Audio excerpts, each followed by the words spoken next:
خوش آمدید ہر مکتب آپ سب سامعین اور ناظرین کا اس قنات پہ۔ آج کے اس ویڈیو میں ہم پڑھیں گے اردو MSc سیمسٹر 3 کی پہلی یونٹ، جس میں ہمیں اردو نظم کو پڑھنا ہے اور اردو نظم کی تعریف و تاریخ کو بھی پڑھنا ہے۔ آئیے پڑھتے ہیں۔ ہر کلام موضوع کو نظم کہتے ہیں، لیکن عام اصطلاح میں نظم سے مراد وہ شعری اصناف اور اسالیب ہیں جن میں کسی موضوع پر ربط و تسلسل کے ساتھ اظہار خیال کیا گیا ہو۔ یہاں پہ بتا رہے کہ نظم اسے کہتے ہیں، نظم میں کسی موضوع کے اظہار خیال کو تفصیل سے بتایا جاتا ہے، یعنی نظم میں بند کے ذریعے کہانی کو بتا دیا جاتا ہے۔ یہاں پہ یہ بھی کہہ سکتے ہیں کہ بڑی بڑی کہانیوں کو چھوٹے کر کے لکھنے کے طریقے کو نظم کہتے ہیں، چھوٹے کر کے نظم کی شکل میں لکھا جاتا ہے۔ اس اعتبار سے غزل کے علاوہ شاعری کی بیشتر اصناف مثال قصیدہ، مثنوی، مرثیہ اور رباعی وغیرہ اس کے دائرے میں آ جاتے ہیں۔ یہاں پہ یہ بتا رہا ہے کہ جس طرح غزل نظم کے دائرے میں آتا ہے، اسی طرح قصیدہ، مثنوی، مرثیہ یہ سبھی نظم کے دائرے میں آتے ہیں۔ یہ سب نظم کی شکل میں الگ الگ موضوعات کو بتاتے ہیں۔ جس طرح غزل میں ہم پڑھتے ہیں عشق کے بارے میں یا کسی عورت کی حسن کی تعریف کے بارے میں، اور مرثیہ میں جس طرح ہم پڑھتے ہیں کنہیں کی وفات کے بعد ان کے بارے میں جو لکھا جاتا ہے، یہ سب نظم کی ہی الگ الگ شکل ہے۔ دور قدیم میں نظم کے کچھ خاص اسالیب کا رواج رہا ہے۔ یہاں پہ بتا رہے کہ دور قدیم یعنی ابھی سے پہلے کا زمانہ، اس میں نظم کے کیا خاص اسالیب رہے تھے، آئیے پڑھتے ہیں۔ اس میں لکھا مثال کے طور پر دست، مخمس، ترجیب بند وغیرہ۔ ان قدیم اصناف اور اسالیب نظم کے فنی آداب اور اصول اتنے سخت تھے کہ ان میں سے شاعر کو اصلاح و ترمیم کی ضرورت نہیں ہوتی تھی، اور عموم وہ ان کی روایات اور ضابطوں کے پابند رہ کر ہی طبع آزمائی کرتے تھے۔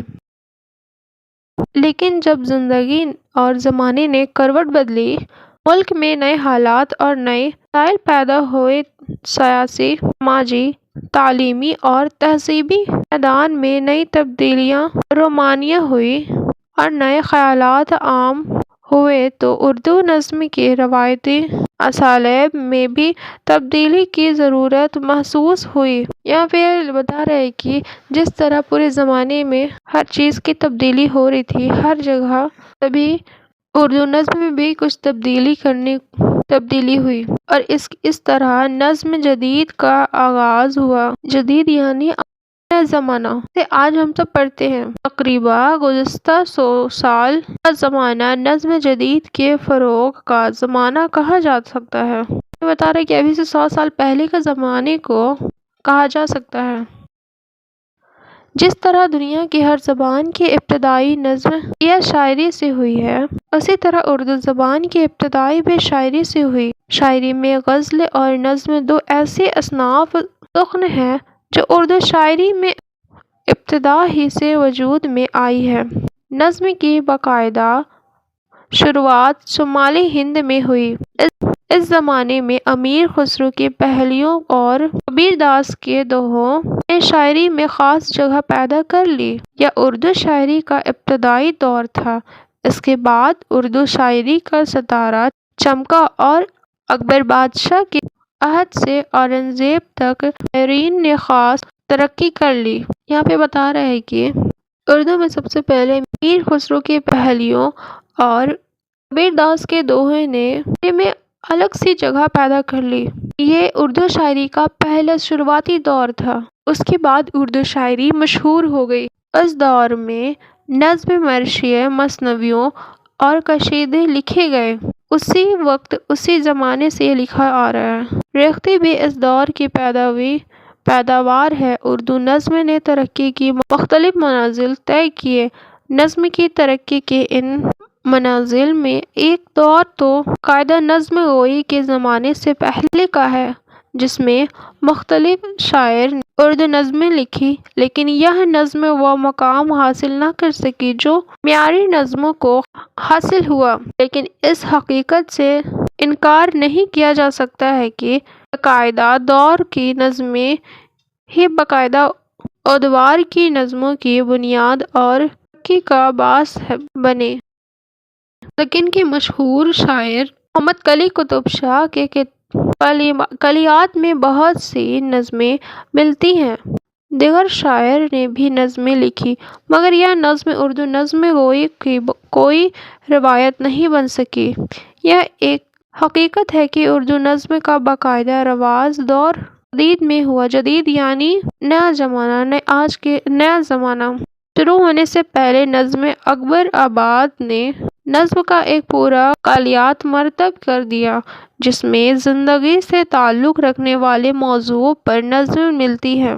نظموں کی کوئی متعین شکل یا موضوع نہیں ہے، بلکہ شاعرین نے ہر شکل میں اپنے خیالات کا اظہار کیا ہے۔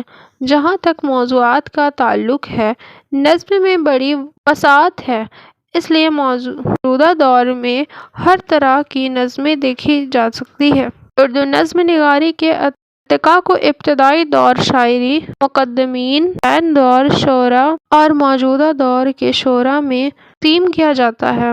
ان میں شعراء قدیم سے لے کر دور حاضر تک کی مختصر وضاحت دستور ذیل پیش ہے۔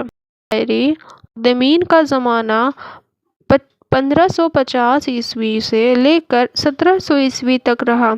اس زمانے میں اردو شاعری میں دکن کے لفظ کی آمیزش زیادہ ہے۔ اس کے علاوہ اس دور کے اردو میں غلط تلفظ، غلط تراکیب کا اصطلاح اور اصول و قواعد سے بے پرواہی وغیرہ قسم کے عیب پائے جاتے ہیں۔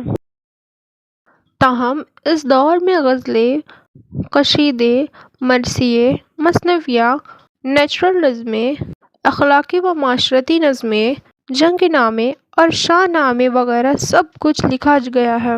بیجاپور اور گولکند کے غوثی، ابن نشاطی، مرزا بچازا نوری، فائز نمرتی نوری، بیجاپوری اور ہاشم مرزا مشہور شعراء ہوئے۔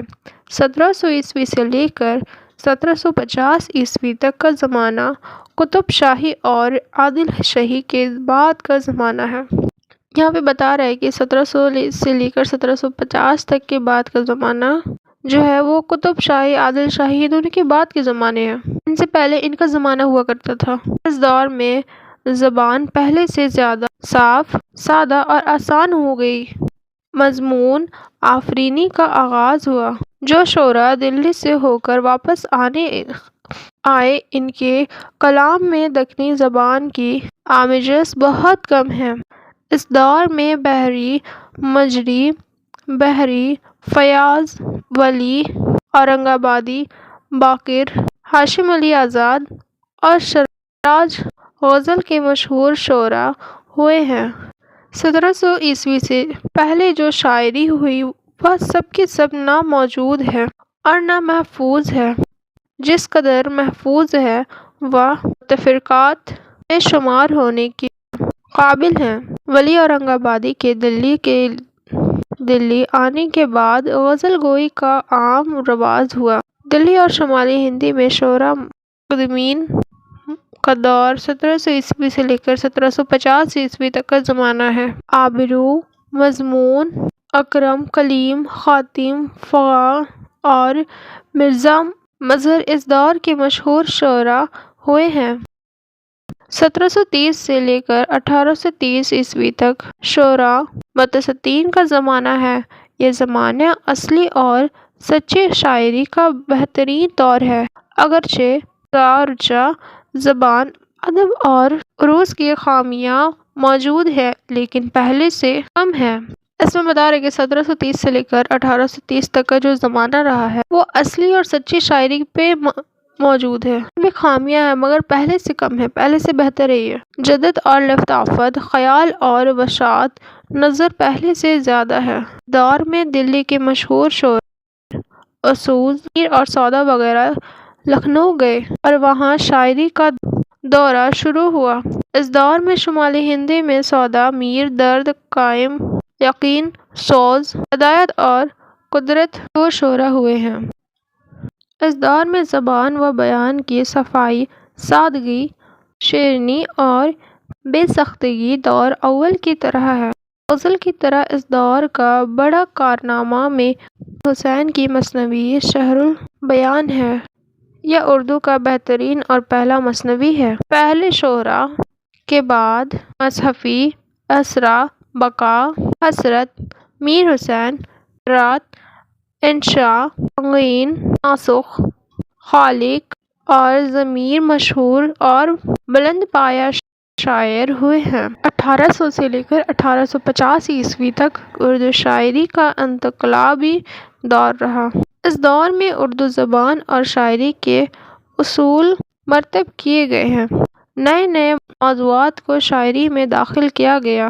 دلی میں لکھنوی شاعری کے دور اصول قائم ہوئے، مگر شاعری میں پہلے سے پائے جانے والے سوز و گداز، لطف و اثر ہوئے، جس سے زبان و ادب کو بہت ترقی ہوئی۔ 1857 عیسوی کے بعد جدید اردو شاعری کا دور شروع ہوا۔ جدید اردو شاعری میں جدید اردو یہاں پہ یعنی جو نیا اردو ہے، قدیم نہیں، قدیم یعنی پرانا، جدید یعنی نیا، جو نئے طریقے کا اردو ہے، نئے طریقے کی اردو شاعری ہے، اس کا دور 1757 سے شروع ہو گیا۔ جدید اردو شاعری میں اردو شاعر شعر و ادب میں توانائی پیدا کی۔ اس دور میں غزل پر سب سے زیادہ زوال آیا، مگر سخت مخالفت کے باوجود یہ صنف ادب مٹ نہ سکی۔ اس دور میں نثر شاعری کا زیادہ رواج ہوا۔ جدید شعراء نے اردو زبان و ادب کی ناقابل فراموش خدمات کی۔ میں کچھ نامے دیے، دیکھیں: آزاد، حالی، سرور، شبلی، اسماعیل، اکبر، نذیر اور اقبال اس جدید شاعری کے دور کے بہترین شعراء ہوئے ہیں۔ یہ ایک حقیقت ہے کہ جدید نظم کے بانی علی ہیں۔ ان کے کلام میں جدید نظم کی امتیازی خصوصیات موجود ہیں۔ ان کی نظمیں حقائق اور واقعات پر مبنی ہیں۔ ان کے یہاں سچی یا کھری حقیقت نگاری ملتی ہے۔ علی کو اردو کا پہلا ہندوستانی نظم گو شاعر کہا جاتا ہے۔ ان کے شمار نظمیں ایسی ہیں جن میں انہوں نے فطرت کی عکاسی کی ہے۔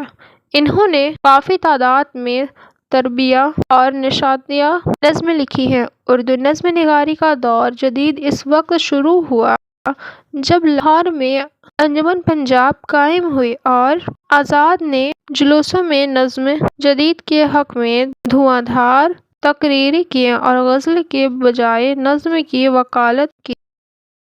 اس زمانے میں شاعر متاثر ہوئے اور اب نہ صرف ادبی انجمنوں میں نظمیں پڑھی جانے لگیں بلکہ اخباروں اور رسالوں میں بھی نظمیں کہی جانے لگیں۔ علی نے مشہور نظم نشاط امید، حب وطن، برق خروط، مناظر رحیم و انصاف انجمن کی نشاطوں میں پڑھی۔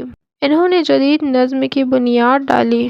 یہی وجہ ہے کہ آزاد اور حالی کو جدید شاعری کا بانی کہا جاتا ہے۔ اس کے بعد سماجی اور سیاسی حالات تیزی سے بدلتے رہے اور نظم نگاری میں تبدیلیاں ہوتی رہیں۔ 20ویں صدی کے آخر اور 20ویں صدی کے ابتدائی میں اردو نظم میں بہت کے تاثرات کبھی گئے۔ انگریزی نظموں کی بنیاد پر موضوع بندوں کی تربیت دی گئی اور قافیے و ردیف میں جدیدیت لائی گئی۔ اتنا ہی نہیں، اس دور میں نظم معیار کے ساتھ ساتھ آزاد نظم کے بھی تجربے کیے گئے۔ نظم طباطبائی نے مختلف خطوں میں نظمیں لکھی۔